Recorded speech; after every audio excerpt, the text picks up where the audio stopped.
For today's video mga kabiyukoneras, narito ang latest sa mundo ng beauty pageant.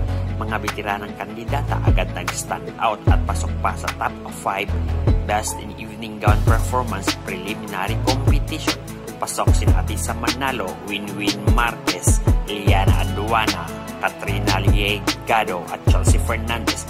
Narito ating panoorin ang kanilang naging performance.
Mga Biyokoneras, don't forget to hit the notification bell para updated kayo lagi sa aming mga bagong videos.